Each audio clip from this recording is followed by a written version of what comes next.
Pemirsa, Anda kembali di Selamat Pagi Indonesia. Apakah Anda pernah mengunjungi Candi Borobudur dan mendapat penjelasan dari pemandu wisata terkait sejarah atau cerita mengenai Borobudur? Nah, baru-baru ini seorang peneliti Candi Borobudur, Hudaya Kandahjaya, maksud kami, mengungkapkan ada berbagai disinformasi terkait bangunan Candi Borobudur. Pernyataan ini mengemuka setelah ia melakukan riset selama 30 tahun.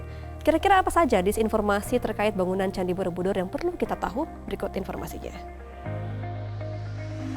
Oleh Profesor De Kasparis. Hudaya Kandahjaya mendedikasikan hidupnya selama 30 tahun untuk meneliti Candi Borobudur. Hasil risetnya dipaparkan kepada para pramuwisata di kawasan Candi Borobudur untuk meluruskan informasi kepada para wisatawan. Hal ini untuk menjaga nilai luhur bangunan peninggalan sejarah yang kini menjadi destinasi wisata super prioritas. Hasil riset selama 30 tahun yang dilakukan hingga Amerika Serikat ini mengungkapkan berbagai informasi yang kadaluarsa, bahkan sudah dibantah oleh cendekiawan, namun masih digunakan dalam istilah Candi Borobudur. Seperti halnya istilah Tridatu atau 3 bangunan Candi Borobudur, Kamadatu, Rupadatu, dan Arupadatu. Konsep yang disebut Tridatu.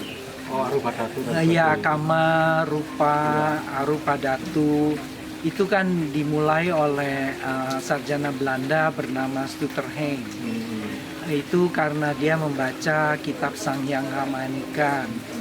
Tapi yang dibaca itu hanya sedikit. Jadi seperti gunung es gitu. Dan sewaktu memahami itu kita memproyeksi pengertian kita tentang agama Buddha menurut persepsi kita di zaman sekarang. Padahal apa yang disampaikan oleh kitab Sang Hyang Ramanikan itu sesungguhnya berbeda. Karena mereka itu merekam ajaran-ajaran agama Buddha yang purba, yang terputus, yang tidak banyak lagi dikenal di tradisi agama Buddha zaman sekarang.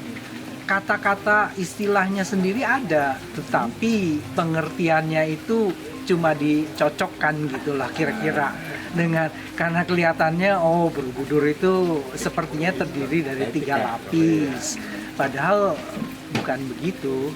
Jadi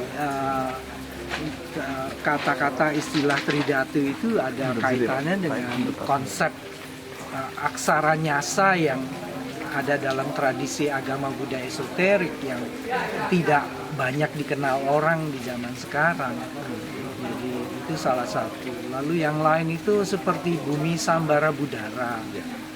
Itu budaranya sendiri itu dicuplik oleh Profesor De Kasparis waktu dia bikin disertasi di tahun 50-an.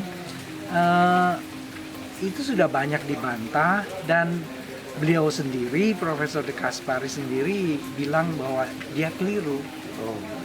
Jadi dalam korespondensi saya dengan beliau juga di tahun 80-an, itu dia sudah mengaku, dan di dalam sebuah konferensi khusus untuk agama Buddha, begitu juga Profesor De Kasparis bilang dia waktu itu terburu-buru karena sekedar ingin mencocokkan dengan nama Borobudur, lalu dicarilah kata yang kira-kira di belakangnya itu bisa sama Budur, padahal itu sama sekali keliru, tapi terus masih beredar.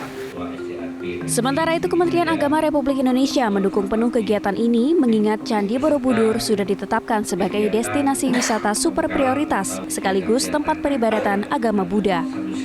Kita tahu bahwa Candi Borobudur kan nilai-nilai Buddha dalamnya sangat tinggi, dan semua orang menerima itu, memahami dengan baik. Tentunya perlu ada pemahaman yang utuh, bahwa selama ini mungkin teman-teman masih